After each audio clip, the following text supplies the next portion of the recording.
अमित जी रास्ता बनवाइए, जाके रास्ता बनवाइए। मीडिया के लोग हट जाए सामने से, माननीय अध्यक्ष जी को आने दीजिए।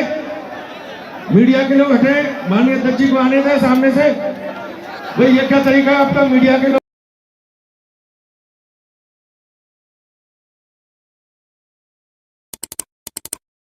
साथियों नमस्कार, मैं हूं सूरज प्रताप और आप देख रहे हैं जिला न्यूज। इस समय मैं उपस्थित अयोध्या जनपद के मिल्कीपुर विधानसभा में, जहां पर आज भाई चंद्रशेखर आजाद रावण जी का आज यहां पे कार्यक्रम था, जनसभा थी।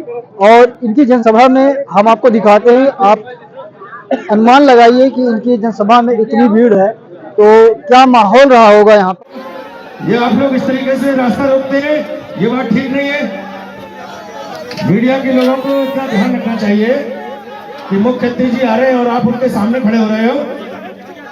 मुख्यमंत्री जी के सामने नहीं खड़े होते हैं, पीछे हट जाए सब लोग, पीछे हट। माननीय अध्यक्ष जी आपके बीच में माननीय अध्यक्ष जी आपके बीच में आ चुके हैं। आप सभी लोग इधर से सामने आ जाए, दाहिनी तरफ के लोग सब सामने आ जाए, दाहिनी तरफ के लोग सभी सामने आ जाए। आपके प्रिय नेता एडवोकेट चंद्रशेखर जी आपके बीच में आ चुके हैं।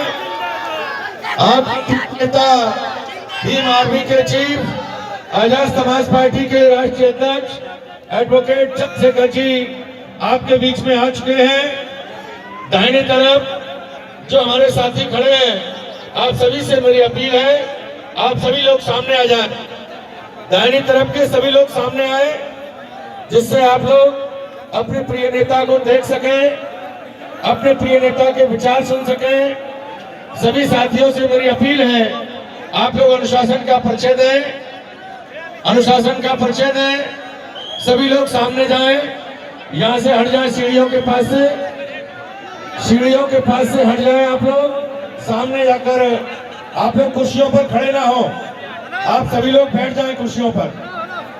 कुर्सियों पर आप लोग खड़े ना करो। हम आपके साथ हैं। हमारा नेता कैसा हो, हमारा नेता कैसा हो, भीम आर्मी जिंदाबाद, जिंदाबाद जिंदाबाद, भीम आर्मी जिंदाबाद, जिंदाबाद जिंदाबाद, आजाद समाज पार्टी जिंदाबाद, जिंदाबाद जिंदाबाद, आजाद समाज पार्टी जिंदाबाद, जिंदाबाद जिंदाबाद। बहुत धन्यवाद। आज हम मिल्कीपुर में हैं। आप बताओ, इस मिल्कीपुर में 60-70% मकान कच्चे हैं या नहीं है? बताओ अपने आप हाथ उठा के मिल्कीपुर वाले। ये किसकी देन है? या किसकी सरकार है? 7 साल से कौन मुख्यमंत्री है? उनसे पहले कितने मुख्यमंत्री रहे? आप ये बताओ, जिन्होंने आजादी के 75 साल बाद भी आपके कच्चे मकान नहीं देखे, आपका भूखा पेट नहीं देखा, बेरोजगारी से आपको तड़पते नहीं देखा, रोटी रोटी के लिए मोहताज नहीं दिखा, बिना इलाज और पैसे की कमी कारण मरते नहीं देखा, उनको क्या फर्क पड़ता है कि आप जियो या मरो? यहाँ चुनाव हो रहा है, सारी पार्टियां लड़ रही हैं, वो भी लड़ रही जिनकी सरकार है और जिनके पहले एमएलए थे वो भी लड़ रहे हैं। लेकिन आप कहाँ हो इस भीड़ में?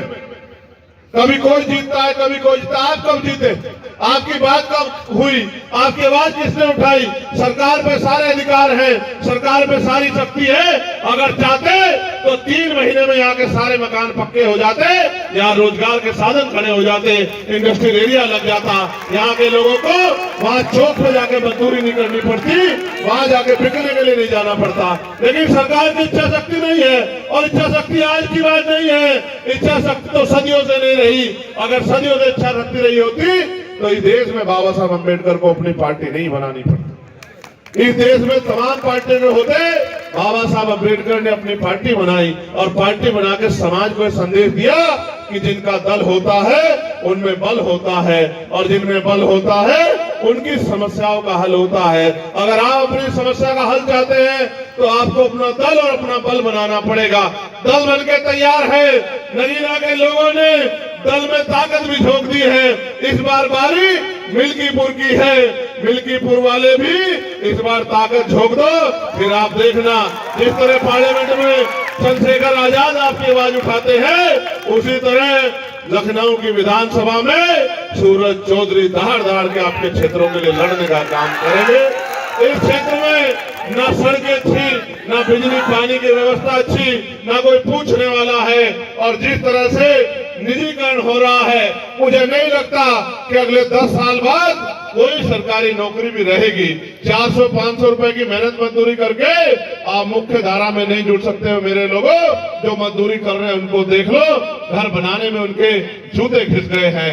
मुख्य धारा में जुड़ने के लिए आपको रोजगार चाहिए, पक्की नौकरी चाहिए, आपको लोन मिलना चाहिए जिससे आप उद्योग धंधे लगा सको, आपको अच्छी शिक्षा मिलनी चाहिए, अच्छा हेल्थ सिस्टम यहाँ बनना चाहिए। लेकिन मैं जानता हूँ ये सरकार समझती है कि अगर हेल्थ सिस्टम अच्छा हुआ तो ये जो प्राइवेट हॉस्पिटल है, यहाँ जो महंगा इलाज हो रहा है, वो इलाज कोई नहीं लेगा। जब सरकारी अस्पताल में अच्छा इलाज आ जाएगा तो लोगों की जेब कैसे काटोगे? एक तो महंगाई का दौर, ऊपर से बड़े बड़े प्राइवेट स्कूल, गरीब तो जाता सरकारी स्कूल में जहाँ पढ़ाई के नाम पे खाना पूर्ति है, और अमीर जाता है प्राइवेट स्कूल में जहाँ अच्छी पढ़ाई हो रही है। यानी कि गरीबों के आगे बढ़ने के सारे रास्ते सरकार बंद कर रही है और आरक्षण आरक्षण आरक्षण की बात रोज करते रहते हैं। क्या करेंगे आरक्षण का जब पक्की नौकरी नहीं होगी? क्या करेंगे आरक्षण का जब सरकारी नौकरी नहीं होगी? आज तो पिछड़े वर्ग के लोग, बहुत बड़ी आबादी यहाँ रहती है, पिछड़े वर्ग के लोग अपने दिल पे हाथ रख के पूछे इन सरकारों ने आपको क्या दिया है? जिनकी 52% आबादी थी उनको 52% हिस्सेदारी मिलनी चाहिए थी। 52% आबादी को 12, 14, 15% हिस्सेदारी भी सही तरह नहीं मिल रही और कोई पूछने वाला नहीं है। पहले पुलिस की भर्ती आती थी, टीचर की भर्ती आती थी, पटवारी सेक्रेटरी की भर्ती आती थी, फोर्थ क्लास की चपरासी की भर्ती आती थी। आज तो अगर कोई आता है तो बस हमारी आहें और हमारा दर्द जो हम एक दूसरे से सुनते हैं, कोई पूछने वाला नहीं है। मैं तो धन्यवाद दूंगा सूरज चौधरी का कि विगत 15 सालों से वो इस क्षेत्र की सेवा कर रहे हैं। हालांकि बड़ी बड़ी पार्टियों ने उनको नकार दिया, बड़े पैसे वाले साधन वाले लोगों ने उनकी अहमियत को नहीं समझा, लेकिन आजाद समाज पार्टी मेहनत करने वाले लोगों की कदर करती है, लड़ने वाले लोगों की कदर करती है। इसलिए हमने तय किया कि भाई सूरज चौधरी जी को हम लोग मौका देंगे और सूरज चौधरी जी यहाँ से जीत के अगर जाएंगे तो आपकी आंखों में आंसू नहीं आने देंगे, आपकी आवाज उठाने का काम करेंगे। मैं जो आपसे कह रहा था, जब मैंने इस बार कुंभ पे कुछ बात कही थी तो मेरी बात को इधर उधर किया गया, लेकिन आज तो महामंडलेश्वर बोल रहे हैं कि प्रशासन के निकम्मेपन की वजह से, सरकार के निकम्मेपन की वजह से ये घटनाएं हुई है। आज सरकार के पास उनका जवाब है। मैंने तो कहा था बन चंगा तो कटौती में गंगा, यानी कि जिसका मन साफ सुथरा है उसे कहीं जाने की जरूरत नहीं है। लेकिन आप बताओ, आप तो नारा देकर बुला रहे थे कि आ जाओ आ जाओ, अमृत वर्षा हो रही है, लेकिन जब ये गरीब अमृत वर्षा में गए तो इनकी जान की रक्षा भी नहीं कर पाए। मैं मीडिया के माध्यम से कहना चाहता हूँ, ये हत्याएं हैं और इनकी हत्या का दोषी सरकार है, मुख्यमंत्री है। मुख्यमंत्री को जवाब देना चाहिए कि उनके कुप्रबंधन की वजह से इतने लोगों की जान गई जो आए तो इस पाप धोने थे, पुण्य कमाने थे, लेकिन वो इस लायक भी नहीं कि अपने बच्चों में चले जाएं। किसी की बच्ची चली गई, किसी की मां चली गई, किसी का बेटा चला गया और सब लोग मिलके आज गरीबों की लाशों में हंस रहे हैं। इसलिए मैं आपसे कहना चाहता हूं, ये सरकार सबको दे सकती है लेकिन आपको इज्जत की जिंदगी नहीं दे सकती है। ये सरकार वादे करती है, 2022 में कहा किसानों की आय दुगनी कर देंगे, फिर कहा सिलेंडर 500 का दे देंगे, फिर कहा इतनी नौकरी दे देंगे। अगर मैं याद गलत नहीं हूं तो अभी प्रयागराज में यूपीएससी के बाहर कितने बच्चे आंदोलन कर रहे थे 4 दिन तक, एक नौकरी नहीं दी मुख्यमंत्री ने। और जो भर्तियां थी 69,000 शिक्षक भर्ती का घोटाला, 20,000 पदों पर दलित पिछड़े वर्ग के बच्चों का अधिकार छीनने का काम इस सरकार ने किया। पटवारी की भर्ती में घोटाला, पुलिस की भर्ती में घोटाला, कोई पूछने वाला नहीं है। जिन गरीबों में आज तक मकान नहीं पहुंचे उनकी हालत कैसी होगी, वो अपनी बच्चों की सम्मान की रक्षा कैसे करते होंगे। जिनका रोजगार नहीं पहुंचा वो खाते क्या होंगे और वो अपने घर को चलाते कैसे होंगे। क्या गरीब हमेशा गरीब रहेगा? क्या गरीब हमेशा अपमानित होता रहेगा? क्या इन गरीबों के लिए इनकी आवाज उठाने वाला कोई नहीं है? ये आवाज उठाने में कहीं ना कहीं चूक हमारी भी है, क्योंकि बाबा साहब अम्बेडकर तो अपने 4-4 बच्चों को कुर्बानी देके हमें वोट का अधिकार देके गए थे। गए थे। ये वोट का अधिकार तो है कि राजा महाराजा बड़े बड़े कुर्ते वाले पैसे वाले आपकी गलियों में आ रहे होंगे, नहीं आ रहे होंगे? आ रहे होंगे, नहीं आ रहे होंगे? ये सोचो, अगर ये वोट का अधिकार नहीं होता, ये आपकी शक्लें नहीं देखते, आपकी बस्तियां नहीं देखते। हाल जाके देखो निकासी नहीं है, हाल जाके देखो गड्ढे बने हुए सड़कों में। अभी मेरी लोकसभा में देखा था, नहीं देखा था? जब अधिकारियों को मैंने गारे में बुला के दिखाया कि देखो क्या हाल है, याद है नहीं याद है? आप सोचो, जब आप पे मजबूत नेता होगा तो आपकी सुनवाई होगी। मैं यहाँ बहुजन समाज के लोगों से कहना चाहता हूँ, आपने सबको मौका दिया है, एक मौका सूरज चौधरी को भी दो। भाई सूरज के हाथों को मजबूत करो, 5 तारीख को केतली का बटन दबाओ, फिर आप देखना कि 100 एमएलए वाली पार्टी आप पीछे रह जाएंगी और अकेले एमएलए वाली पार्टी आजाद समाज पार्टी पूरे प्रदेश में गूंजती नजर आएगी। हर आदमी की आवाज बनेगा हमारा भाई सूरज। मैं आपसे अपील करता हूं और आपके साथ साथ अपने नेताओं से अपील करता हूं कि अगले 5-6 दिन सोना मत, यह आपकी परीक्षा है, आपकी मेहनत की परीक्षा है। मैं आपसे कहना चाहता हूं, आपने बहुत लंबे समय सेवा की है, संघर्ष किया है, उस संघर्ष को आयाम पर पहुंचाने का अवसर आ गया है।